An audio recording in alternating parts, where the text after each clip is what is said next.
오늘 다니엘 강의 9번째 시간입니다. 다니엘 8장 말씀을 우리가 살펴보도록 하겠습니다. 다니엘 8장은 7장에 이어서 다니엘이 본 환상에 대해서 말씀해 주고 있어요. 7장에 짐승들의 환상을 보았죠. 그리고 나서 2년 후입니다. 벨사살 왕 원년에 7장의 환상을 보고 8장에서는 이 벨사살 왕 3년에 숫양과 숫염소의 환상을 보게 됩니다. 7장에서 네 짐승에 관해서 말씀하고 있는데 마지막 짐승이 가장 무서웠다 그랬죠. 그거에 대해서 더 구체적으로 말씀하는 부분입니다. 7장의 짐승들이 세상의 여러 제국들, 나라들 상징한다고 말씀드렸는데 8장은 더 구체적인 묘사로 장차 이스라엘 백성들을 괴롭게 할 두 주요한 권력에 대해서 말씀하고 있습니다. 자, 다니엘 이 8장을 통해서 오늘 이 다니엘이 본 환상, 우리에게 무엇을 말씀하시고자 하는 것입니까? 이 말씀을 통해서 우리는 무엇을 깨달아야 됩니까? 첫 번째 오늘 살펴볼 것은 이 숫양과 숫염소의 환상입니다. 다니엘 8장 1절부터 중반까지 그 환상에 대해서 자세히 말씀하고 있습니다. 다니엘은 이 바벨론에서 동쪽으로 400여 킬로 떨어진 수산궁에 있을 때에 이 환상을 봅니다. 을레 강가에 선 숫양을 보는데 두 뿔을 가졌습니다. 숫양에 두 뿔이 있어요. 서쪽, 북쪽, 남쪽을 향하여 뿔이 났는데 그것을 봤습니다. 그런 서쪽, 북쪽, 남쪽을 향해서 이 숫양이 그걸 들이받는데 감당할 짐승이 없습니다. 그리고 강하여졌습니다. 이어서 다니엘이 또한 생각할 때에 서쪽에서 이번에는 두 눈 사이에 현저한 뿔이, 큰 뿔이 하나 나 있는 숫염소가 나타납니다. 숫염소가 숫양에게 달려갑니다. 그리고 그 두 뿔을 꺾어버리고 땅에 이 숫양을 엎드려 뛴 다음에 짓밟습니다. 이후에 이 숫염소, 그 눈 사이에 난 큰 뿔이 꺾입니다. 그 대신에 현저한 뿔 넷이 하늘 사방을 향해서 이렇게 나는데 그 한 뿔 중에서 또 작은 뿔이 나서 남쪽과 동쪽 영화로운 땅을 향하여 심히 커져서 스스로를 높이고 그래서 하나님을 대적하고 매일 드리는 제사를 폐하고 성소를 헐고 진리를 땅에 던지는 이런 악행들을 하는 것을 보게 됩니다. 그 일이 2300주야에 이를 것을 다니엘은 환상을 통해서 알게 되죠. 이것이 환상의 내용입니다. 자, 이 환상, 그런데 오늘 이 말씀 보면 다니엘에게 두 번째, 그래서 오늘 대지가 깨달아 알며 간직하라입니다. 천사가 말합니다. 깨달아 알며 간직하라. 이것이 오늘 말씀의 제목이기도 하죠. 우리 크게 한번 외쳐보겠습니다. 깨달아 알며 간직하라. 아멘. 다니엘이 이 환상의 뜻을, 이게 도대체 뭘까? 이 숫양은 뭐고 숫염소는 뭘까? 이 궁금해서 뜻을 알고자 할 때에 사람의 모양 같은 이가 천사 가브리엘에게 명령합니다. 가서 다니엘에게 가서 이것을 깨닫게 하라. 다니엘이 와서요, 이것은 정한 때의 끝에 관한 것임을 깨달아 알라, 이렇게 권면합니다. 16절 말씀, 내가 들은즉 을레강 두 언덕 사이에 사람의 목소리가 있어 외쳐 이르되 가브리엘아, 이 환상을 이 사람에게, 이 사람이 누굽니까? 다니엘이죠. 깨닫게 하라 하더니 17절 말씀, 그가 내가 선 곳으로 왔는데 나올 때에 두려워서 얼굴을 땅에 대고 엎드립니다. 그가 내게 이르되 뭐라고 말합니까? 함께 읽겠습니다. 인자야 깨달아 알라, 이 환상은 정한 때의 끝에 관한 것이니라. 그리고 이 숫양은 무엇이고 숫염소는 무엇인지를 천사가 분명히 가르쳐줘요. 자, 20절 말씀 볼까요? 내가 본 바 두 뿔 가진 순양은 곧 메대와 바사 왕들이요. 예, 메대와 바사 왕들, 미디아 그리고 페르시아 이 왕이라는 것입니다. 21절 말씀, 털이 많은 숫 염소는 헬라다, 곧 헬라 왕이요. 그 두 눈 사이에 있는 큰 뿔은 곧 그 첫째 왕이다. 이거에 대해서 계속 역사적인 사실을 가지고 말씀을 드리겠습니다. 자, 먼저 숫양 무엇입니까? 이 메디아와 페르시아 왕국입니다. 페르시아 왕국은 메대 왕국보다 나중에 생겼지만 그것이 더 커집니다. 그래서 숫 양에 대해서 그 뿔에 대해서 묘사할 때 두 뿔이 나는데 먼저 난 뿔보다 나중에 난 뿔이 더 컸다고 했어요. 페르시아의 고레스 왕은 두 왕국을 통일했습니다. 그리고 주전 539년 전투도 없이 바벨론에 입성하여서 바벨론 제국을 종식시켰어요. 그런 다음에 세력을 확장하여 중동 전체 패권을 장악했습니다. 예, 그 순양 두 뿔을 가진 강하여져서 대항할 짐승이 없다 이렇게 말씀하고 있죠. 자, 페르시아 제국의 그 영토가 어느 정도 있는지 한번 보도록 합시다. 보여주시기 바랍니다. 지금 현재 나라로 치면 저기 불가리아서부터 시작해서 이집트, 터키, 쭉 뭐 이란, 파키스탄, 거기까지 아프가니스탄, 그 방대한 땅이 페르시아 제국입니다. 그러니까 성경 말씀 그대로 엄청나게 막 사방을 향해서 봤는데 누구도 감당할 그런 어떤 사람이 없습니다. 거대한 제국을 이루었습니다. 자, 그런데 이 제국이 갑자기 다른 나라에 의해서 한 제국에 의해서 또 멸망하게 됩니다. 이후 알렉산더가 등장해요. 헬라 제국이 등장합니다. 알렉산더는 주전 333년에서 322년까지 단 10년간 이 페르시아보다 더 넓은 영토를 그가 확장을 해요. 그래서 역사가들이 참 놀라운, 종일 말 타고 다녀도 이게 다 갈 수 없는 그런 지역인데 그 거대한 헬라 제국을 이룹니다. 큰, 두 눈 사이에 현저한 큰 뿔이 있다고 했죠. 그 뿔이 바로 이 알렉산더를 말하는 것입니다. 단번에 제국을 이루었습니다. 그 세력을 확장해서 에게해에서 인도까지, 다음 그림을 한번 보여주시기 바랍니다. 이것은 헬라 제국의 영토입니다. 훨씬 더 큰 영토에 저기 동쪽으로 인도까지 이렇게 헬라 제국을 건설했습니다.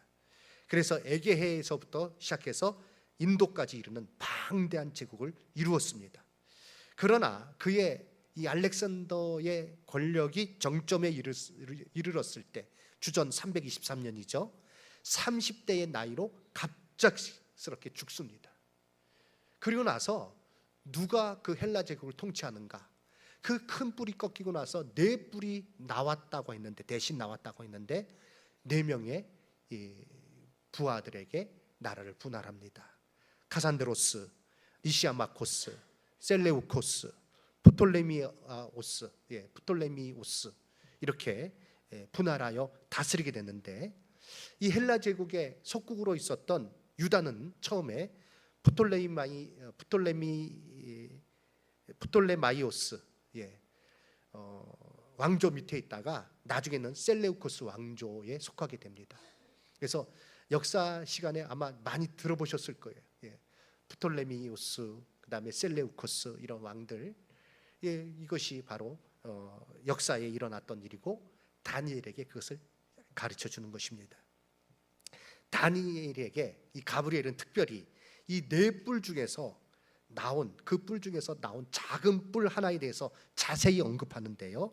그 세력이, 이 작은 뿔이 세력이 커져서 교만하여 하나님을 멸시했다 했습니다. 11절 말씀, 또 스스로 높아져 군대의 주제를 대적하며, 하나님 대적하는 거죠. 매일 드리는 제사를 없애버렸고 그의 성소를 헐었다. 그리고요, 이 작은 뿔, 하나님의 백성에 대해서 죄를 짓습니다. 24절 말씀, 그가 장차 놀랍게 파괴 행위를 하고 자기의로 행하여 형통하며 강한 자들과 거룩한 백성을 멸하리라. 이 또 작은 뿔, 진리를 거슬려 속임수를 쓰며 만왕의 왕을 대적하게 될 것을 말씀합니다. 25절, 그가 꾀를 베풀어 제 손으로 속임수를 행하고 마음이 스스로 큰 채하며 평화로운 때에 많은 무리를 멸하며 또 스스로 서서 만왕의 왕을 대적할 것이니 전쟁할 것이나, 이렇게 말씀하고 있죠. 이 작은 뿔은 누구를 의미하는가? 역사적인 인물로 셀레우코스 왕조, 프톨레마이우스 왕조가 처음에 유다를 다스리고 그 다음에 셀레우코스 왕조가 다스렸다고 말씀드렸는데, 그 셀레우코스 왕조에 안티오코스 4세가 있습니다. 아주 악행을 저지른 왕이에요. 그 왕이요 스스로 이름을 지었습니다. 에피파네스라는 이름을 지었어요. 그 뜻은 뛰어난 그런 뜻입니다. 스스로 높아진 거예요. 스스로 높아져서 어떤 일을 행했는가? 그가 율법서를 모두 불태웁니다. 그리고 성전 제단에 부정한 제물로 우상을 숭배하도록 그렇게 했고, 유대인들에게 돼지고기를 먹도록 강요했습니다. 그리고 이 어느 것 하나라도 어기는 자는 누구를 막론하고 사형에 처하도록 했습니다. 가증스러운 행위가 절정에 달한 것은 기원전 167년 12월 16일입니다. 성전에 제우스 신상이 세워졌습니다. 그리고 번제단에 돼지고기가 제물로 드려졌습니다. 그리고 이 같은 제사를 매월 25일, 자기가 생일이 25일이에요. 그때마다 한 달에 한 번씩 이렇게 제사를 드리도록 했어요. 철저하게 유대교를 말살하는 정책, 그리고 가혹한, 그리고 아주 참혹한 정치를 펼쳤습니다. 그 기간이 언젠가, 오늘 말씀 보니까 2300주야라고 했는데, 아침과 저녁에 드리는 그 제사, 그것을 하루하루 하나씩 계산하면 2300주야면 딱 절반, 1150일입니다. 에피파네스의 통치 기간이 딱 그때입니다. 하나님께서 그것을 다니엘에게 가르쳐 주신 거예요. 자, 이것은 무엇입니까? 좀 어려울 수 있지만 이것에 대해서 말씀드리는 이유는 하나님께서 환상을 통해서 다니엘에게 아주 구체적으로 가르쳐 주신 거예요. 자, 그런데 우리가 7장에서도 살폈듯이, 내 짐승의 환상을 통해서도 살폈듯이, 이것들은 무엇인가? 세상 나라, 세상의 권세들의 하나의 경향성입니다. 그들이 어떤 방향으로 나가는가? 안티오코스 에피파네스, 단일한 역사의 인물이지만 일종의 원형인 것입니다. 어떤 일들에 대한 원형입니까? 하나님을 대적하는 자들의 원형입니다. 그리고 역사상에 얼마나 많은 일들이, 이런 일들이 있어 왔습니까? 하나님께 반역하며 교회를 핍박합니다. 교회를 없애요. 진리를 거스리는 무리들이 의도가 연합하여 세력을 형성하며 하나님의 백성을 핍박하는 일, 역사 속에 많이 있어 왔고, 이제 우리가 앞으로 이런 일들을 더 목도하게 될 거예요. 마지막 때에 되어질 일을 성경은 우리에게 말씀해 주고 있습니다. 이러한 가운데 다니엘이 그런데 깨달아야 될 것을, 또 마음에 간직해야 될 것은 무엇인가 하면, 무섭다, 어떡하나, 이것이 아니라 이것이, 이 모든 일이 정한 때에 끝이 있다는 사실입니다. 기억하십시오. 여러 가지 하나님을 대적하는 세력들이 우리가 형용치 못할 일들을 행할 것이지만 그것이 영원하지 아니하고 반드시 정한 때에 끝이 오는 줄로 믿습니다. 17절 말씀 우리 함께 읽겠습니다. 그가 내가 선 곳으로 나왔는데 나올 때에 내가 두려워서 얼굴을 땅에 대고 엎드리매 그가 내게 이르되 인자야 깨달아 알라, 이 환상은 정한 때 끝에 관한 것이니라. 아멘. 이 에피파네스가 행한 일들은 하나의 원형이라고 말씀드렸습니다. 이 일들이 역사상 진행되어 왔고 마지막 때에 또 현저한 일들이 나타날 거예요.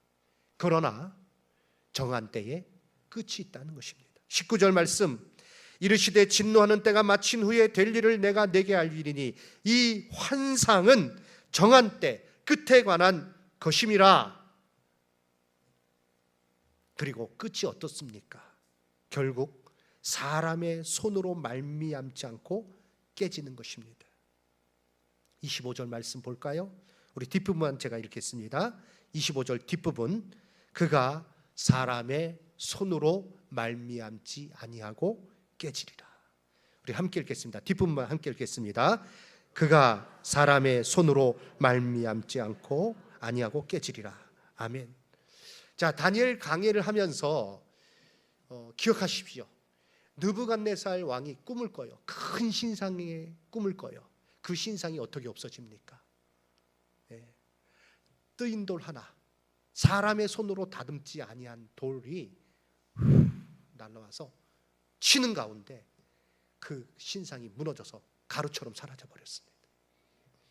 7장에 네 짐승, 그 짐승들이 멸망을 당합니다. 누구에 의해서요?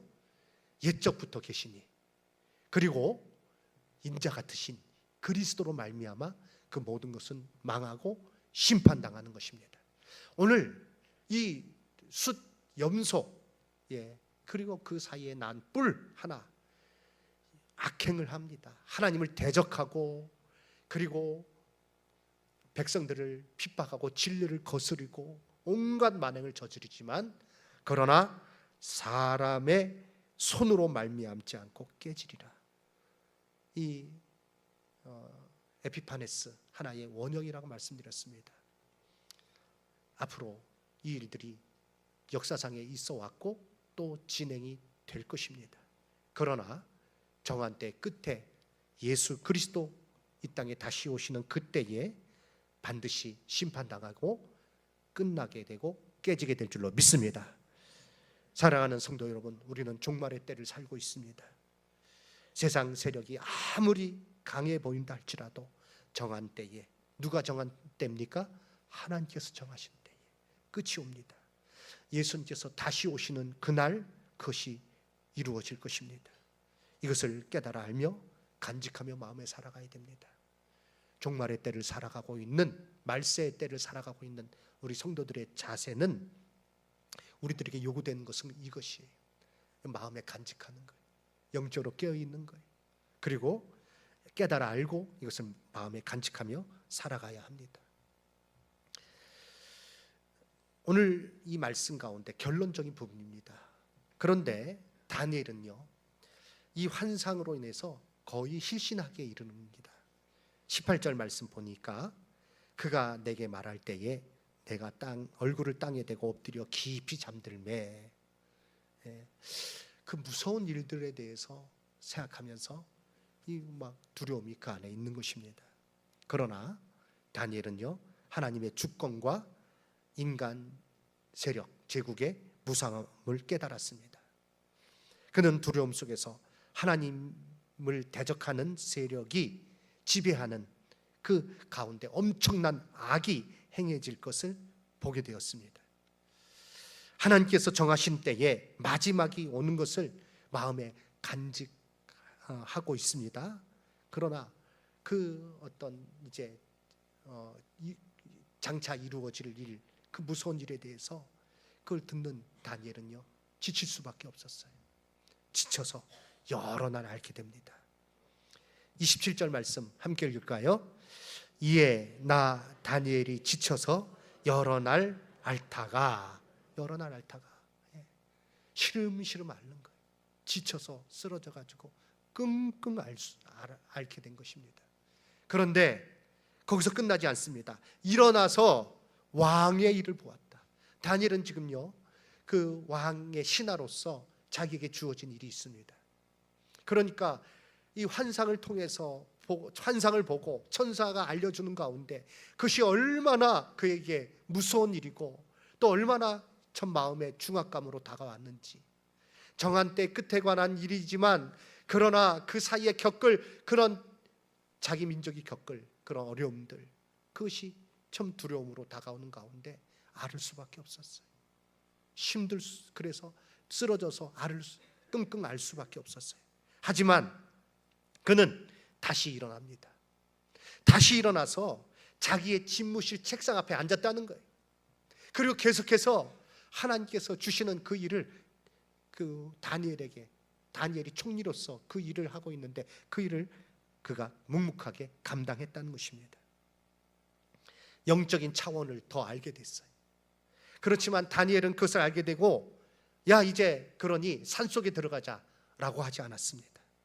그 모든 영적인 세계를 더 이해하고 나서 그 이해를 가지고 자기의 일 속으로 들어갔다는 거예요. 그리고 묵묵하게 하나님께서 주시는 그 일을 감당했다는 것입니다.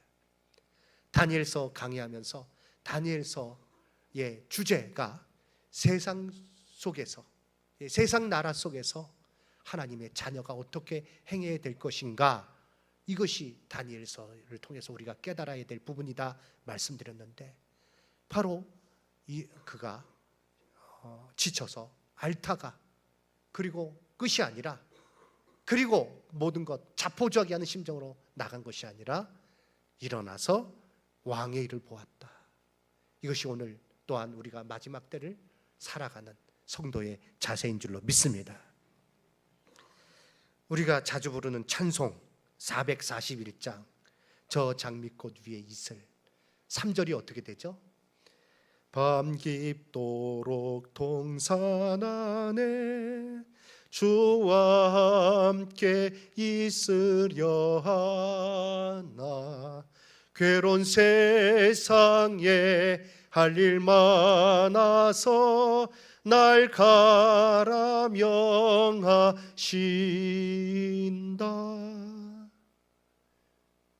밤새도록 주님과 함께 거하며 밤 깊도록 동산에서 주와 함께 있으려 하지만, 그런데 하나님께서 명하시는 거예요.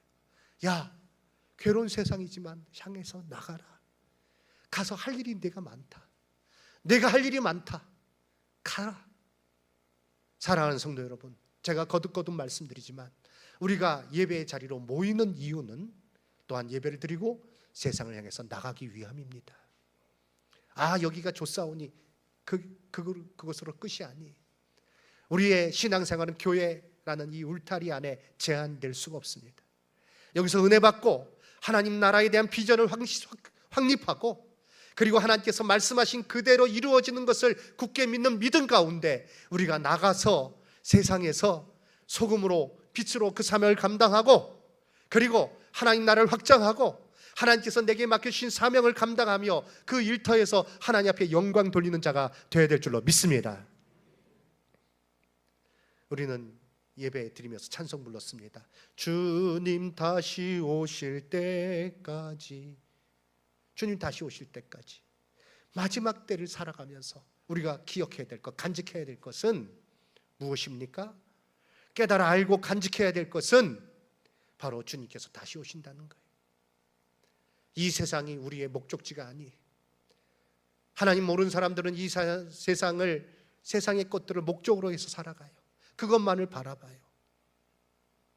그러나 우리가 바라보는 것은 이 땅에 있는 것이 아니요, 우리의 육신의 눈으로 보는 것이 아니요, 우리의 육신의 눈으로 볼 수는 없지만 영원한 하늘나라, 영원한 하나님 앞, 영원한 하나님의 나라, 그 나라를 바라보면서 그 나라를 향해서 우리가 나아가는 것이 바로 우리 그리스도인의 삶인 줄로 믿습니다. 이 땅에 서 있지만 그러나 이 땅의 것을 바라보지 않습니다. 이 땅에 우리가 굳게 섭니다. 해야 될 일을 부지런히 감당합니다. 그리고 우리의 눈은 영원한 하늘나라를 바라보며 그 나라를 소망하며 천국의 상급을 쌓으며 하나님 앞에 나아갈 그때를, 그리고 그리스도와 함께 왕노릇할 그 영광스러운 미래를 바라보며 힘있게 하루하루 나아가는 줄로 믿습니다. 그래야 제대로 우리가 신앙생활을 하는 거예요. 사랑하는 성도 여러분, 이제 말씀을 마치겠습니다. 다니엘은 숫양과 숫염소의 환상을 봅니다. 너무나도 두려운 환상이었어요. 그러나 하나님께서 말씀하십니다. 지쳐있는 다니엘에게 위로하십니다. 확신을 주십니다. 이것은 정한 때의 끝에 관한 것이다. 다니엘은요, 지쳐 앓다가 일어나서 다시 왕의 일을 봅니다. 그리고 그 후에 어려움이 다니엘에게 찾아오죠. 사자굴에 던져지게 되는 어려움도 만납니다. 그러나 흔들림이 없어요. 하나님 주시는 뜻이 무엇인지를 그가 분명히 깨닫기 때문에 그래요. 그것을 마음에 품고 간직하였기 때문에 다니엘은 흔들림이 없었던 것입니다. 이 땅을 살아가면서 세상 사람은 이 땅의 것만을 바라보지만, 그러나 하나님의 자녀인 우리는 영원한 하나님 나라를 바라보며 하나님 주신 상급을 바라보며, 그리고 하나님께서 내게 원하시는 것이 무엇인지를 마음에 간직하고, 내가 일하는 일터에서, 학생들을 가르치는 일이라면 학교에서, 직장 생활에서 내게 맡겨진 일이 있다면 그 일을 통해서, 내가 또 사업을 한다면 그 사업의 일을 통해서, 내가 공부하는 자라면 그 공부하는 그것을 통해서 하나님 앞에 영광 돌려야 됩니다. 실제적인 문제들이, 저는 목회를 통해서 이 일들을 합니다. 우리 사랑하는 성도님들은 각자 맡은 곳에서 하나님의 영광을 위하여 영원한 나라의 그 비전을 간직하고 잃지 않고 충성되게 이 일을 잘 감당함으로 주 앞에 서는 날 우리는 모두 칭찬받게 될 줄로 믿습니다. 이번에 여름 성교학교 우리 어린 친구들, 또 내일부터 청소년부 이제 수련회에 가게 되는데, 수련을 통해서 이와 같이 적으로 이 땅에서의 그 삶의 의미가 무엇인지를, 하나님 나라를 향한 그 비전을 마음에 새기고 우리 학생들이 돌아오게 되므로 그들의 삶이 변화되게 될 줄로 믿습니다. 이것을 위해서 기도해 주시고, 내가 정말로 먼저 깨어 있어야 됩니다. 오늘 이 말씀 가운데 깨닫고 하나님의 뜻을 따르는 가운데 이 마지막 때를 복된 모습으로, 바른 태도로 지내는 저와 우리 성도님들 다 되시기를 주님의 이름으로 축원합니다. 아멘.